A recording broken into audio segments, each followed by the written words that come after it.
And welcome back to the program. You listen to Sacred Space here in CJUM 101.5 FM out of Winnipeg, Manitoba, Canada. We're sitting here talking with Jeff Brown, the author of Soulshaping, Adventures in Self-Creation.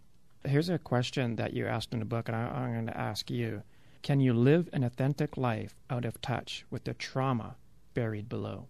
My answer would be no. You can survive, and you can have pleasure. You can have what would be, by society standards, a very good life, in fact, a very successful life. But I'm not sure that when it comes down to it, you'll be real comfortable in your own skin. And that's, to me, the measure of a good life.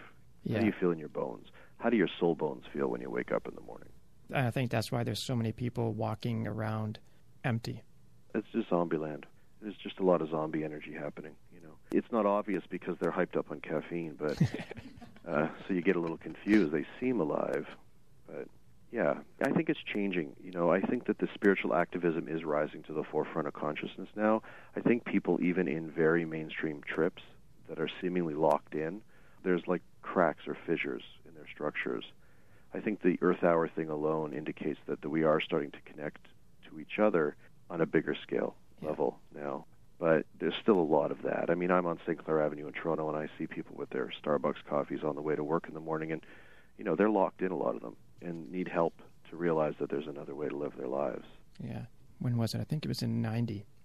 I know a lot of the listeners going, oh, God, George, not this story again, but I did I've never heard it, George. Exactly. Yeah. I did a Chenrezig meditation with the Dalai Lama in 90 in Seattle, and it was the second most amazing experience of my life. The first was my near-death experience, but the Dalai Lama was up there. What happened? It's a heart chakra meditation, and he opened me, and he opened my heart, but it wasn't all nice.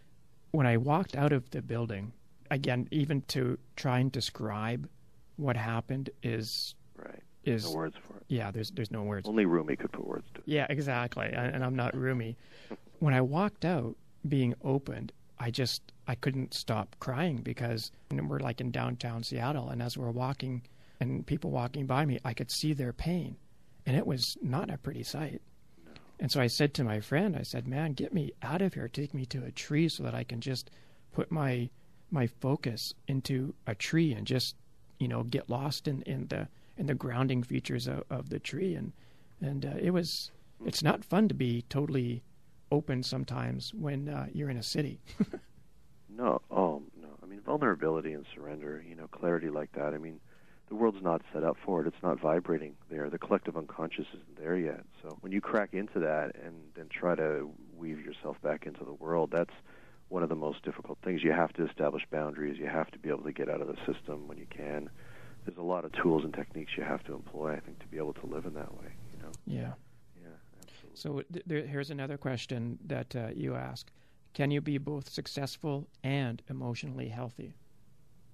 Oh, absolutely. I mean, if your success is emanating from your authentic path and, a pretty crisp and clear emotional state, I mean, you absolutely can. But so often our idea of success is survival-driven. It's externally driven, right? Yeah. And it's not flowing from the inside out, and I think that's where we get into trouble. So then they reach the top of the mountain, like, say, for example, Cat Stevens did. There's always been an interesting symbol of that for me. And then you go, okay, well, like, now what?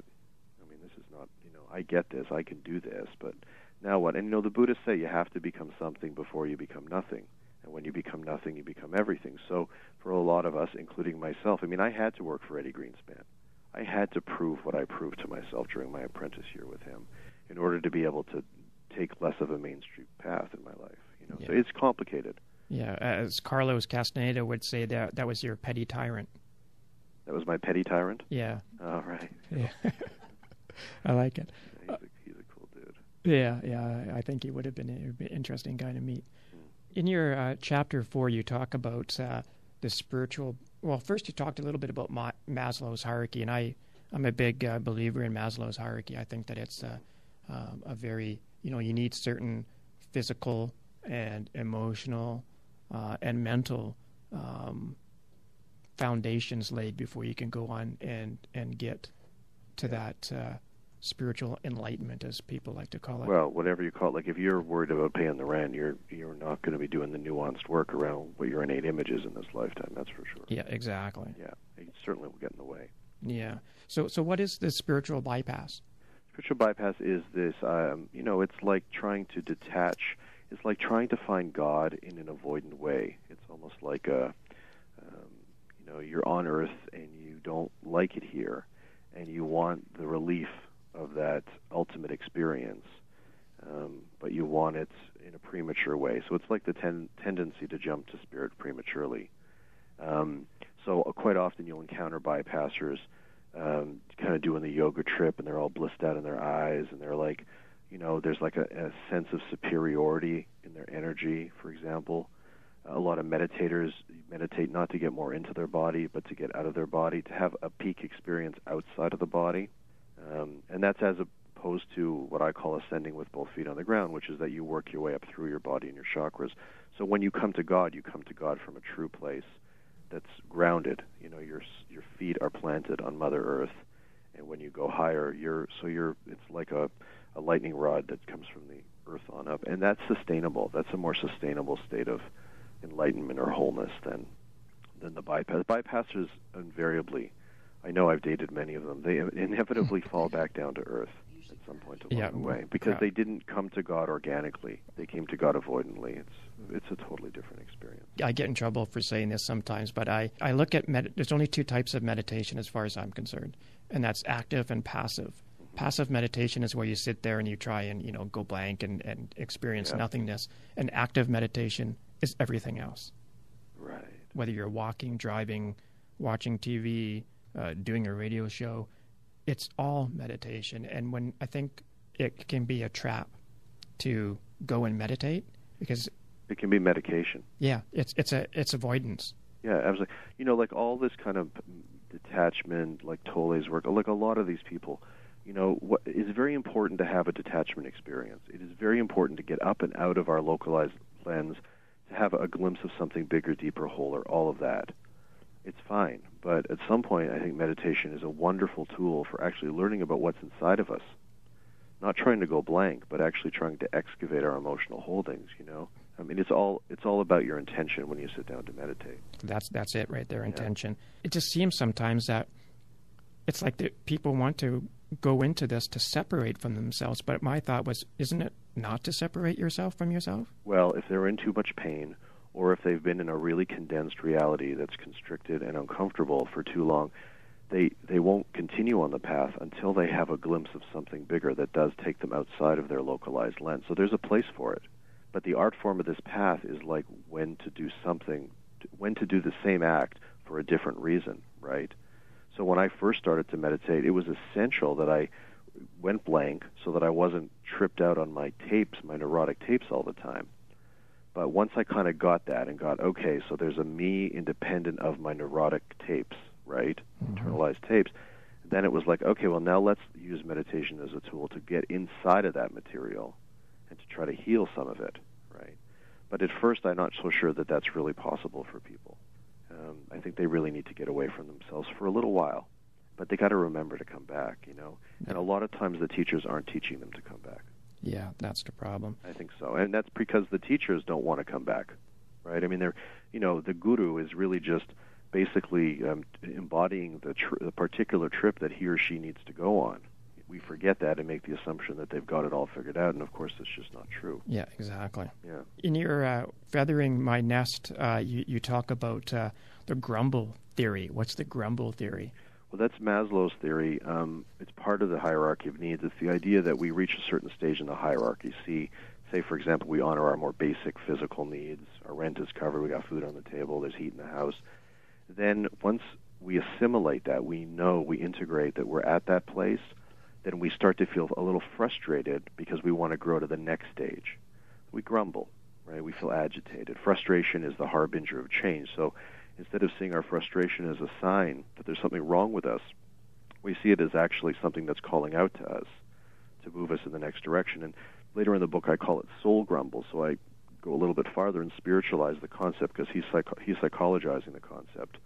And it's the idea that on a spiritual level, when we're not honoring our path, we feel there are various signs of frustration, which indicate that we need to move in another direction. I also call them truth aches. It's just something agitates you. And instead of running away from the agitation, you just look in the mirror and say, okay, what's bothering me? Right?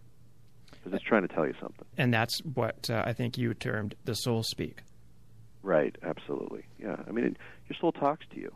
The question is whether or not you're willing to listen and whether or not you're willing to engage in a dialogue with it. And again, I think that's where you really need to come to an understanding of what your signs are so that you can hear what your soul is trying to tell you. Because I'm, again, a firm believer that what's inside is what's outside. And, we can see, it's like a mirror. The outside can be a mirror of what's going on in the inside. Absolutely. There's a lot of places to look for indications of what's going on internally, right? Yeah. Yeah, but this is a lens. We're not trained in this lens in the school system. Yeah. The School of Hard Knocks tries to teach us this lens if we're willing to stop distracting, renting videos, doing drugs, all the rest of it, and pay attention to it. But, I mean, really we need to start training people in the lens, which is the when am I not at peace with myself lens, and what do I need to do to get peace with myself? And, that's a giant school. It needs to be formed. That's for sure. And that was the one thing that, not the one thing, but maybe it was the main thing that came out of my near-death experience, and I call it the profound peace.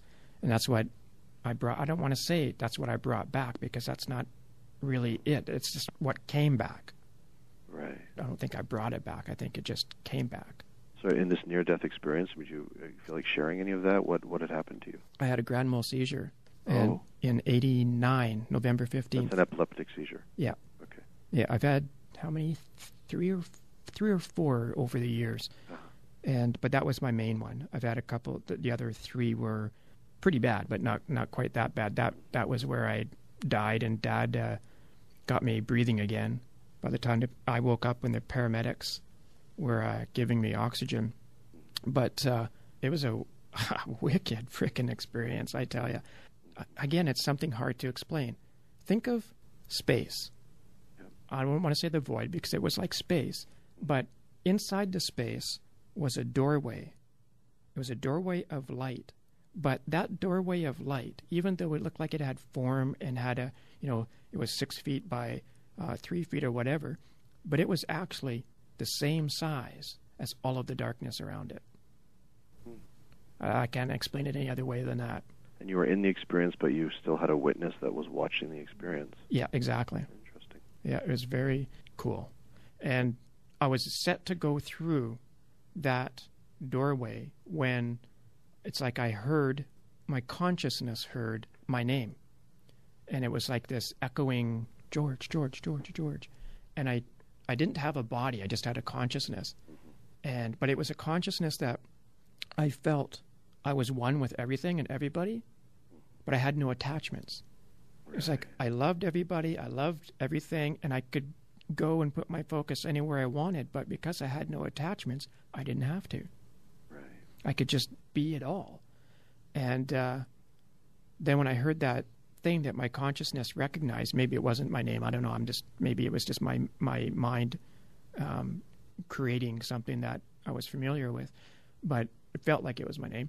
And when I heard that, I came back, and there was like this crack I came in through the top of my head. There was this crack, and I sat bolt upright. But just before I re-entered my body, I knew where everybody was. I knew where the two paramedics were. I knew where my dad was. I knew where my mother was.